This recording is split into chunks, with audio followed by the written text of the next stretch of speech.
Hola, mi nombre es Juan Carlos. Quiero invitarte al próximo taller de lenguaje corporal para que aprendas a leer la mente y no a la gente.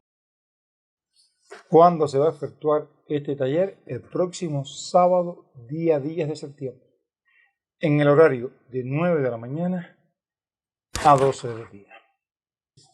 ¿Para quién va dirigido este taller?